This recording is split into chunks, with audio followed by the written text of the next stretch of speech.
Une question qui est en rapport avec les douleurs chroniques. Quelqu'un qui me demandait si tu avais une approche, des techniques particulières par rapport à ce domaine spécifique des douleurs chroniques. Alors, des douleurs chroniques. Alors, spécifiques, oui, et à la fois c'est très très large quand même. Alors déjà, c'est déjà moins large que de parler des douleurs, parce que c'est vrai que c'est deux choses très très différentes. Ouais. Mais il n'empêche que douleur chronique, c'est quand même très très très très large, puisque ça peut être des douleurs chroniques dans le cadre d'une maladie, dans le cadre d'un traitement contre une maladie. On en avait déjà parlé d'ailleurs la dernière fois, un petit peu. Ça peut être des douleurs chroniques qui sont purement psychosomatiques, qui sont de type nerveux, on pourrait dire. Ça peut être des douleurs posturales. Donc il y a des tas de choses très très différentes. Sur les douleurs, j'ai envie de dire que je vais dire beaucoup de choses qui sont pas forcément très originales et qui rencontrent quand même des choses qu'on entend d'habitude. Donc je vais peut-être même dire des choses qui vont sembler basiques pour beaucoup, mais bon, à la limite, c'est toujours bien de le redire. Déjà que, et c'est toujours bien de le répéter, que la douleur, c'est rarement le problème. Ça peut arriver, mais c'est rarement le problème. C'est ce dont la personne se plaint dans beaucoup de cas, mais c'est plutôt le signal d'un problème. Et donc ça, c'est très très très important de ne pas chercher à tout prix à supprimer la douleur.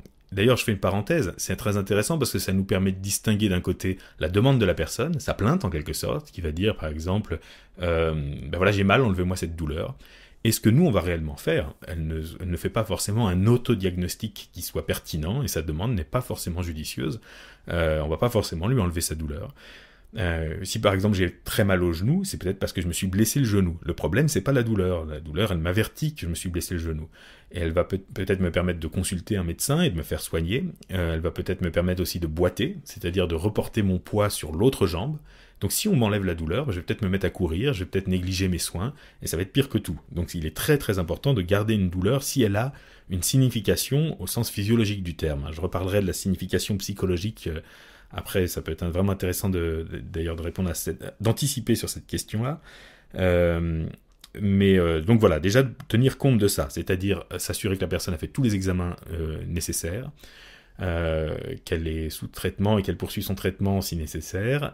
Ensuite, on peut supprimer, on va dire, la part de douleur qui est vraiment superflue et qui est inconfortable. Alors on pourrait me dire, oui, mais d'un point de vue chronique, de toute façon, c'est toujours bon de la supprimer. Non, pas forcément. Là, je parlais justement du fait de boiter. Il y a comme ça des comportements qui sont liés à la douleur qui peuvent être en fait pires si on enlève la douleur. Donc il faut vraiment veiller à conserver quand même ces comportements. Euh, sur la douleur chronique, ce qu'on dit souvent, c'est qu'il faut enseigner à la personne à enlever sa douleur. Dans beaucoup de cas, c'est vrai que c'est la meilleure option, c'est-à-dire l'auto-hypnose en fait. On va lui apprendre une technique d'auto-anesthésie. Et en fin de compte, j'ai envie de dire que quasiment toutes les méthodes d'auto-hypnose et d'hypnose sont des méthodes d'anesthésie. On entend souvent anesthésie au sens chirurgical, mais l'anesthésie est bien plus vaste. L'anesthésie psychologique est bien plus vaste que la chirurgie, et l'anesthésie est dans quasiment toutes les séances d'hypnose en réalité. Hypnose et anesthésie, c'est quasiment deux faces d'une même chose. Et donc, par conséquent, apprendre à une personne à plonger en elle et par exemple à se balader quelque part, à faire un voyage, j'en parlais déjà la dernière fois, je pense que j'en parlerai systématiquement parce que j'avais beaucoup d'a priori sur les techniques consistant à emmener les gens dans des métaphores et dans des rêveries pendant des années, et maintenant je pense que si c'est un classique et si tout le monde fait ça, c'est pas par hasard. Donc on peut par exemple entraîner une personne à partir dans une régression, pourquoi pas une régression à un souvenir agréable où enfant elle jouait dans la cour de ses grands-parents, dans son jardin avec ses petits cousins, etc. C'est une façon de s'évader dans une expérience imaginaire. Basée sur des souvenirs, ce qui est vachement intéressant, c'est qu'en général ça sera très vif et très fort, si la personne a des souvenirs agréables. Donc ça c'est une voie que je privilégie souvent. Donc, pour répondre à la question, je privilégie souvent le fait d'apprendre aux gens à se plonger dans leur imaginaire, et pour ça, rien de tel que d'utiliser les ressources des souvenirs, et notamment d'un souvenir vif. C'est la fameuse scène dans le film Ratatouille où le critique gastronomique aigri mange la ratatouille à la fin et alors elle est formidable, revoyez ce passage, il y a une régression instantanée dans l'enfance. Bon, c'est la Madeleine de Proust, mais là visuellement c'est extrêmement bien rendu. On voit à quel point c'est fort, à quel point ça l'aspire, et après quand il ressort, il est plus la même personne, donc c'est un très belle illustration d'un phénomène hypnotique spontané. Et ben bizarrement, voilà, c'est bien d'arriver à apprendre ça aux gens, même si j'aurais une petite réticence c'est que bien souvent, quand on apprend aux gens une technique qui leur permette de se sentir mieux en cas de crise, là c'est pour les gens qui vont avoir des douleurs chroniques mais qui interviennent par crise, on se rend compte après qu'ils nous disent que au moment où la crise arrive, au moment où c'est vraiment très douloureux, ils n'ont pas la tête à ça, ils ont du mal à se concentrer, et c'est pas là que c'est le plus facile de mobiliser des outils d'auto-hypnose. C'est pour ça qu'il faut vraiment quand même bien l'avoir travaillé en hétéro-hypnose, en séance, bien travailler ces lieux, quitte à faire plusieurs séances, qui consistent juste à ramener la personne toujours au même endroit, à la faire focaliser sur ce qu'il y a de plus hypnotique dans cet endroit. Imaginons que je me promène, je sais pas, typiquement on a souvent des forêts par exemple. Eh bien la personne peut me dire, ce qu'il y a d'hypnotique c'est de regarder cette petite rivière, et à travers l'eau de cette rivière il y a des reflets comme ça, puis il y a un caillou, puis quand je regarde ce caillou et les poissons qui nagent, alors là vraiment, là c'est le moment de mon expérience. On peut lui demander après coup par exemple, elle peut nous témoigner que c'est le moment de son expérience où elle était carrément le plus dedans, quoi, où là vraiment on a disparu et tout le reste a vraiment disparu. Eh bien on peut repartir de ça, recreuser comme ça en lui posant la question: et qu'est-ce qui attire le plus votre attention? Qu'est-ce qui est le plus hypnotique autour de vous? À sentir, à entendre, à voir. Et hop, en fonction de sa réponse, si elle nous dit là j'entends un oiseau qui chante dans un arbre, ça vraiment ça me charme beaucoup. Eh bien tac, on repart là-dessus et on creuse avec elle. Et on peut faire plusieurs séances qui consistent uniquement à creuser comme ça. Parce que quand on a bien travaillé longtemps, vraiment dans la durée, un lieu imaginaire, mais ne serait-ce que de se l'évoquer dans son esprit, on a tendance à y retourner. C'est ce qui se passe d'ailleurs avec des souvenirs qui sont traumatiques. À peine on se les évoque qu'ils arrivent avec beaucoup de détails et qu'ils nous replongent, qu'ils nous réorientent. Eh bien, d'une certaine façon, on va essayer de faire l'équivalent, de force équivalente, mais dans le positif. Avoir une expérience, un lieu, dont les détails sont si forts, si bien travaillés, si riches, qu'ils puissent permettre de supporter, qu'ils nous permettent d'atteindre un niveau, comme disait Erickson, une anesthésie de niveau chirurgical, disait Erickson. Et par conséquent, évidemment, ça permet à la personne d'y retourner dans sa zone de confort. On peut y faire des suggestions post-hypnotiques durant la séance. À un moment donné, quand on sent que la personne y est bien, on va faire des suggestions post-hypnotiques du type là maintenant je m'adresse à votre inconscient, qu'il m'écoute bien attentivement. À chaque fois que vous retournerez dans ce lieu, il vous aidera à retrouver tous les détails et à quitter l'ici et maintenant pour être orienté vers cette nouvelle réalité, aussi longtemps que c'est nécessaire pour vraiment oublier la réalité extérieure. Et au bout d'une minute, 2 minutes, 5 minutes, 10 minutes, un quart d'heure, quand vous revenez à vous, à ce moment-là, vous revenez à vous aussi confortable que possible. Non pas, on n'est pas obligé de dire en ne ressentant plus aucune douleur, mais en disant aussi confortable que possible, en ressentant le moins de douleur possible. En quelque sorte, voilà, quand j'étais pas là, le temps que j'aille faire mon voyage, que je prenne ce break, que je fasse cette petite trêve en allant me balader dans mon paysage ou n'importe où d'ailleurs, ça peut être vraiment pas besoin d'être un paysage, je peux faire une session de sport, je peux faire n'importe quoi. Eh bien, le temps que j'étais là-bas, j'étais distrait et j'étais moins focalisé sur ma douleur. Et quand je reviens, soit je la retrouve pas, soit je la retrouve en partie, mais beaucoup moins déjà. Donc ça, c'est vraiment la technique de base. Elle est très connue, mais j'ai envie de dire creusez-la. Creusez-la, c'est un classique, mais c'est vraiment excellent. Ensuite, il y a des techniques qui consistent à focaliser la personne sur la douleur ou sur la zone douloureuse. Je suis un poil réticent, enfin, pas totalement, mais par exemple, le gant hypnotique, ça marche sur les très très très bons sujets, ça. Parce qu'en réalité, la suggestion de ne plus ressentir la douleur va prendre chez eux. Mais sinon, sur une autre personne, si par exemple j'ai mal au bras et que vous me faites focaliser sur le bras pour ne plus ressentir la douleur au niveau du bras, vous me parlez du bras, vous me dites que je mets un gant sur le bras, que je mets un bandage sur le bras, que je mets des couches sur le bras, en fait, j'ai jamais aussi bien senti mon bras qu'au moment où vous me le dites, puisque vous n'arrêtez pas de parler de lui. Donc l'idéal, c'est de focaliser sur autre chose. Erickson, d'ailleurs, s'amusait à créer des douleurs ailleurs. Bon, ça, je sais pas si... Moi, je le fais pas personnellement, quoique ça m'est arrivé de faire des petites choses un peu comme ça, mais bon, pour la gestion de la douleur chronique, ça me semble pas forcément indiqué. Mais par contre, ce qui fonctionne bien aussi, et là encore je vais dire un truc de très classique, c'est de jouer avec les représentations de la douleur. Parce que si la personne dit, bon bah voilà, moi, faire semblant de ne pas la ressentir, j'y arrive pas, quoi. Penser à une promenade, aller faire de l'escalade ou du vélo quelque part alors que j'ai super mal, non, la douleur est trop forte et j'arrive pas, la concurrence est trop déloyale. Alors ça peut être qu'on n'a pas choisi le bon lieu ou la bonne activité ou qu'il faut encore la creuser, Mais on peut aussi dire, bon bah d'accord, on va pas la nier, on va la regarder en face et jouer avec. Et là, bon bah, ce que les PNListes appellent les sous-modalités, c'est-à-dire peut-être lui donner une couleur, une forme, la faire tourner dans un sens et puis dans l'autre, la manipuler, l'objectiver, c'est la réifier, en faire une chose, s'amuser avec et la manipuler, la diviser. Enfin, il y a des classiques comme ça, par exemple demander si la douleur est plus grande à gauche ou à droite, ce qui oblige à mettre l'attention sur deux parties de la douleur. Si elle est plus froide en bas qu'en haut, et poser des tas de questions comme ça qui créent de la confusion et qui font qu'au bout d'un moment, sur une échelle de 1 à 10 par exemple, la personne va nous dire qu'elle est moins grande. Et tout simplement, en fait, dans la douleur chronique, on fait exactement les techniques qu'on fait d'habitude en cabinet, simplement on apprend à la personne à les refaire, tout simplement. Après, elle est responsable d'elle-même, et soit elle les fait, soit elle ne les fait pas. Simplement, voilà, il y a des douleurs chroniques qui sont par exemple d'ordre psychosomatique ou en partie psychosomatique. La dernière fois, j'évoquais Erickson qui disait que la douleur, c'est 3 choses. L'anticipation de la douleur sur le coup et le souvenir de la douleur. Donc même si j'ai une douleur physique, même si mon genou est vraiment blessé, il y a quand même un aspect psychologique. Le stress, l'anticipation, l'agacement, la crispation, des choses comme ça sur lesquelles on peut agir. On peut vraiment, nous, en séance, agir sur le fait que même d'une façon chronique, la douleur soit moins présente. Si elle se présente comme ça, c'est qu'il y a peut-être un mauvais comportement. Alors ça peut être un mauvais comportement physique, par exemple un muscle que la personne a tendance à trop solliciter, à trop tendre sans s'en rendre compte, ou elle marche d'une manière inadéquate. Donc on peut corriger ça, si on l'identifie, on peut le corriger. Et ça peut être aussi un mauvais comportement psychologique, c'est-à-dire que par exemple quand elle a mal, la personne se juge ou culpabilise, etc. Donc en travaillant sur ces aspects-là, mine de rien, la douleur peut être déjà moins chronique, ou du moins d'une façon chronique, moins récurrente, ou moins forte. Donc certes, on peut donner à la personne un baume, c'est-à-dire par exemple par l'auto-hypnose de quoi s'apaiser quand elle a mal, mais on peut aussi faire un travail plus sur le mécanisme qui produit sur la source au présent du problème.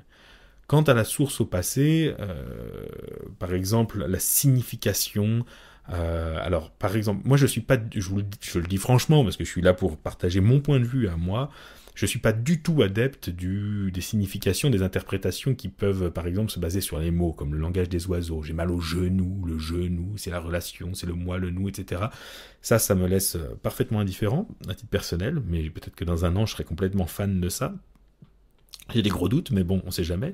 Mais à mon avis, c'est de la surpsychologisation qui n'a pas un grand intérêt et qui n'a pas une grande réalité. Mais je le dis, voilà, je l'assume. Je sais que certains d'entre vous ne seront pas d'accord, mais c'est comme ça. Et d'une manière générale, les interprétations aussi, je me méfie. C'est-à-dire que si vous avez une interprétation, si vous avez une piste, vous vous dites, oui, si la personne a mal à la gorge, c'est qu'elle a quelque chose en travers de la gorge, quelque chose qu'elle n'ose pas dire, etc. Vérifiez ça auprès de l'inconscient. J'ai envie de dire. Pour pas dire autre chose, je vais dire vérifier auprès de l'inconscient. Installer un signaling et demander si c'est ça ou si c'est autre chose. Mais poser la question de la manière la plus neutre possible. Demander à l'inconscient vraiment d'être aussi franc que possible. Et si jamais vous faites une surinterprétation, d'oser vous le dire. Et si c'est quelque chose de plus concret et plus pragmatique, d'oser vous le dire. Et là, vous posez la question. Est-ce que l'interprétation que j'ai faite est pertinente? Et vous aurez un oui ou un non. Utiliser l'écriture automatique pour éventuellement avoir une réponse. Pourquoi est-ce que la personne a mal? Parfois, la cause n'est pas forcément celle qu'on peut imaginer ou celle qu'on peut surinterpréter. Mais parfois, c'est le cas. Il semble qu'il y ait des douleurs qui soient psychosomatiques d'ordre vraiment significatif et symbolique. Donc, je ne dis pas que c'est jamais le cas. Hein. Je dis qu'il ne faut pas le voir tout le temps. Il ne faut pas le chercher systématiquement. Mais parfois c'est le cas, et alors là, une approche psychothérapeutique, si vous pratiquez l'hypnose dans le cadre d'une psychothérapie, va permettre de résoudre les causes profondes de ça. Il y a beaucoup de choses à dire encore sur la douleur chronique. Je ne sais pas si, Nico, est-ce qu'il y avait d'autres questions également sur ce thème peut-être Il y a des demandes de précision. Oui, il y a deux écoles, des gens qui sont complètement d'accord avec toi sur le fait que le gant, c'est pas vraiment praticable. Il y en a d'autres qui disent que si, au contraire, ça marche très bien. Ah oui, ça marche très bien sur les très bons sujets en général. Mais bon, après, sur les autres aussi. Hein. Ce qui est venu comme question aussi, c'est le gant, en 2 mots, qu'est-ce que c'est ? Ah oui, pardon, oui, ça c'est vrai que parfois je peux utiliser, j'essaie d'éviter d'utiliser du jargon en général, mais c'est la technique et puis ses dérivés qui consistent à imaginer qu'on a un gant. Par exemple, je vous touche le dos de la main en vous disant sur une échelle de 1 à 10 à combien vous sentez la sensation. Ensuite, je vous dis mettez un gant. Imaginez que c'est un gant anesthésique qui vous anesthésie. Là, je retouche. Là, c'est à combien? Normalement, c'est supposé baisser la sensation. C'est juste une métaphore, enfin une image qui permet de dire à la personne, c'est une suggestion directe, hein, ça permet de dire maintenant vous ressentez beaucoup moins la sensation. Et puis évidemment les dérivés de ça. Alors c'est une vieille technique, hein, Erickson en parle déjà et c'est pas lui qui l'a inventé, c'est un très très très vieux truc qu'on retrouve au 19e siècle. Les dérivés de ça, c'est par exemple le bandage. On va mettre une couche un premier bandage, et puis un deuxième bandage, et puis un troisième bandage. On peut mettre tout un ensemble de choses pour que la personne s'imagine qu'il y a un obstacle entre le contact et la peau. Alors ça, c'est vachement bien, éventuellement, avec certaines personnes, hein, vraiment pas avec tout le monde. Mais ça peut très très bien marcher pour justement préparer une piqûre ou une chirurgie, puisque c'est un contact extérieur. Mais dans le cas des douleurs chroniques, c'est souvent, pas toujours, mais enfin si, remarquez, si, pourquoi je dis pas toujours, c'est en général des douleurs qui sont internes, qui sont pas causées par un contact, par un coup de bistouri ou par une aiguille. Donc finalement, je peux mettre autant de gants que je veux. Si j'ai mal, si j'ai la peau qui me brûle, ou si j'ai les muscles douloureux, ou si j'ai mal à une articulation, je peux imaginer tous les vêtements que je veux, ça changera rien, ça va pas créer une anesthésie profonde. Donc la métaphore, elle aura ses limites à ce moment-là. En général, ce qu'on fait, pour continuer quand même sur cet outil-là, puisque j'ai commencé à le donner, en général, ce qu'on fait, c'est qu'on va créer justement une anesthésie sur un bras ou sur une main qui n'a pas de douleur. Et ensuite, une fois que la personne a appris à se développer une anesthésie locale au niveau de la main ou du bras, elle va le transférer à différents endroits jusqu'à finalement être amenée à le transférer à l'endroit qui est l'endroit douloureux. Ce qu'on peut d'ailleurs lui laisser faire tout seul à la maison. On va avoir passé la séance à lui apprendre à développer une anesthésie à un endroit, à déplacer cette anesthésie à différents endroits, donc elle ne ressent plus des sensations quand on la touche, mais on n'a pas évoqué l'endroit douloureux. Par exemple, la personne a mal au genou, et on l'a fait au genou droit, et on lui a fait faire à plein d'endroits, sauf le genou droit. À la fin, on lui fait une suggestion post-hypnotique, vous allez rentrer chez vous, vous allez refaire de l'auto-hypnose, vous allez vous ramuser à vous créer des zones insensibles sur votre corps, et puis finalement, si vous le voulez, démerdez-vous, vous disposez d'un outil, à vous de l'utiliser si vous le souhaitez ou non, pour anesthésier votre genou droit.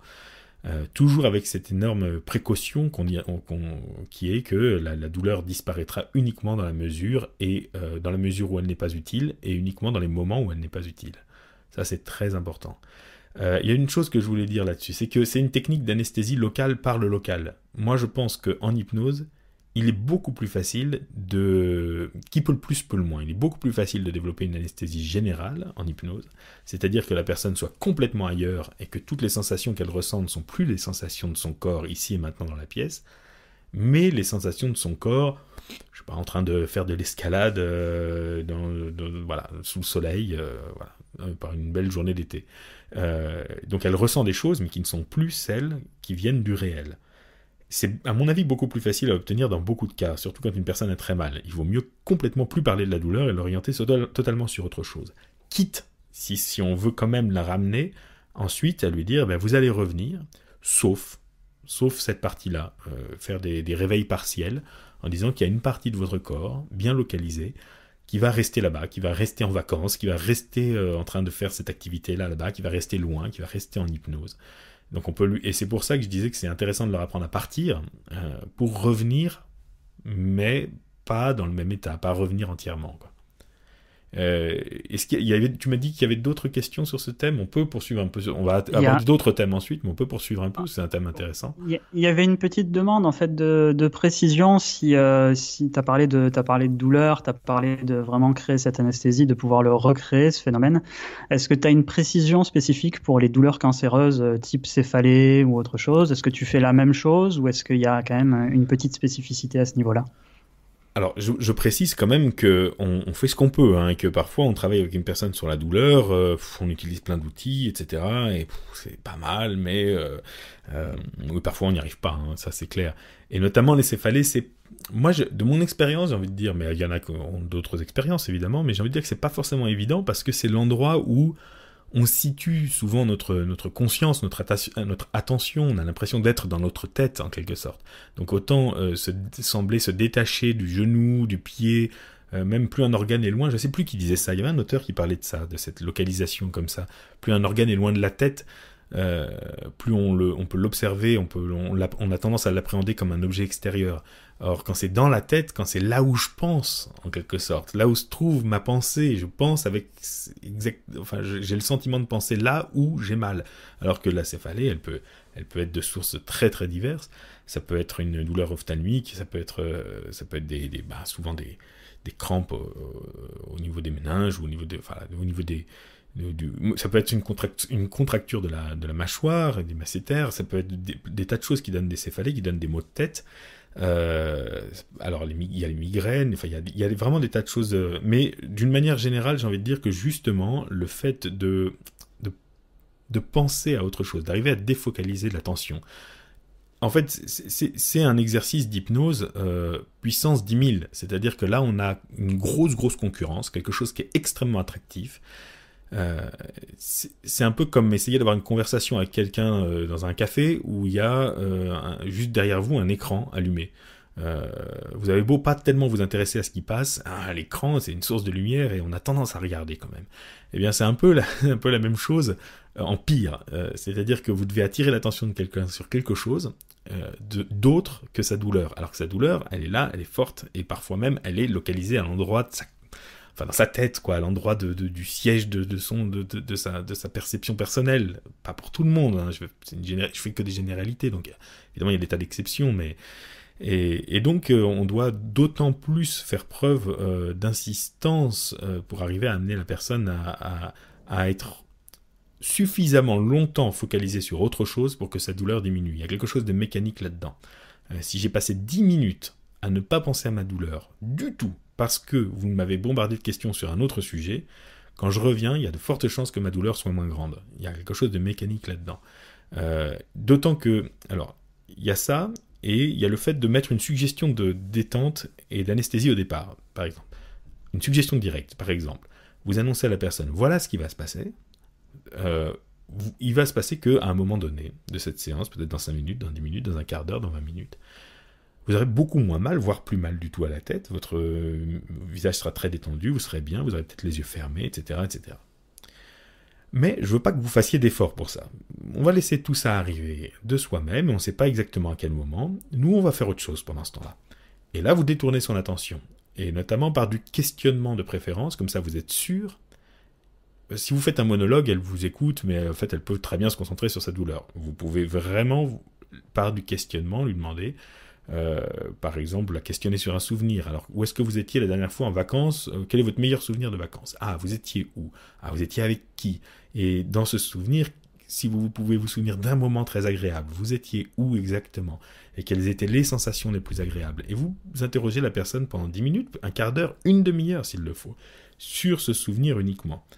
Eh bien, vos suggestions directes, placées auparavant, auront eu le temps d'agir. Et il y a de grandes chances pour que quand vous reveniez au bout de 20 minutes, lui demandez « Alors, vous en êtes où est-ce que vous avez toujours mal ?»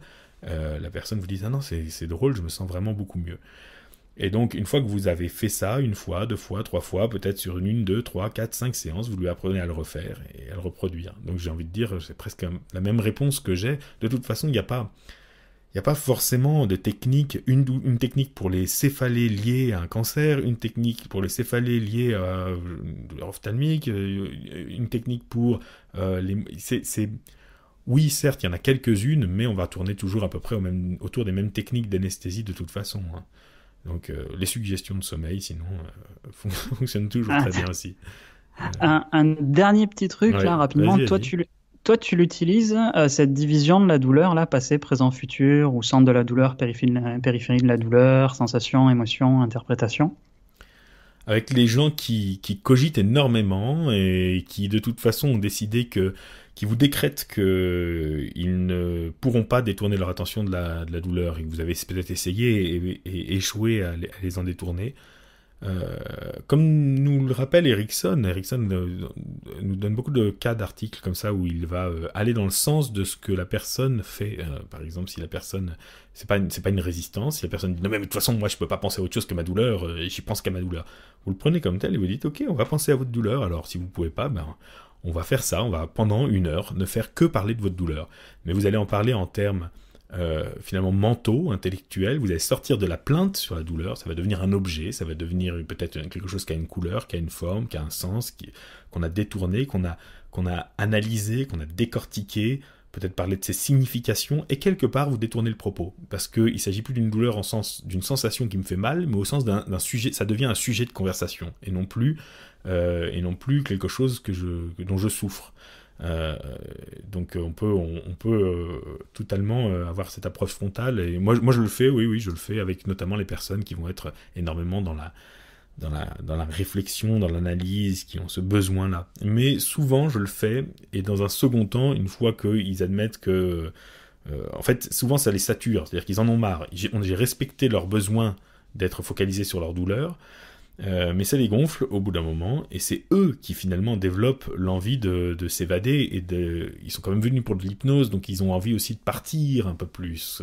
Ouais. Et donc à ce moment-là, il y a un vrai désir, l'élastique est tendu, et quand on leur dit, bon, ben, est-ce que vous aimeriez maintenant quelque chose de plus traditionnel, basé sur la relaxation, ils font, bon, d'accord, et puis là, on peut y aller, et là, souvent, c'est plus rapide. Ok. Très rapidement, parce que j'ai déjà beaucoup de questions et que je suis pas sûr que tu puisses déjà répondre à tout ce qu'on m'a posé. Est-ce que tu fais des suggestions de sommeil justement pour ça?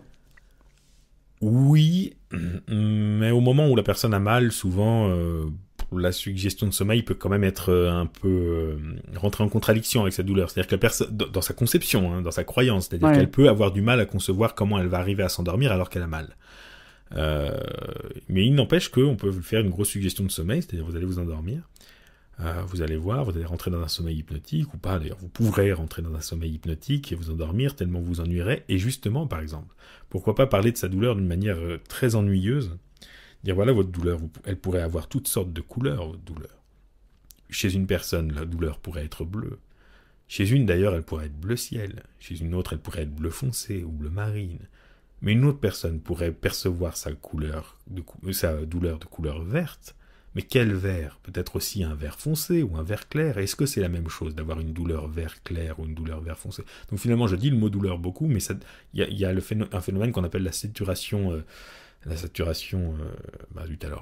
psychique ou la saturation mentale, qui fait qu'à force de dire un mot, il perd sa signification, il devient absurde. Et donc je peux comme ça être extrêmement ennuyeux tout en respectant son but, et puis petit à petit je vais dire de moins en moins le mot, petit à petit je vais commencer à digresser, faire pourquoi pas de la confusion sur les couleurs, les formes, et puis un peu comme quand on s'endort, ben, les images commencent à se déformer, tout ça, et puis au bout de 5 minutes, voilà, l'avoir embarqué ailleurs. Donc c'est possible, mais ça demande un peu de tact, un peu de Ça technique. marche.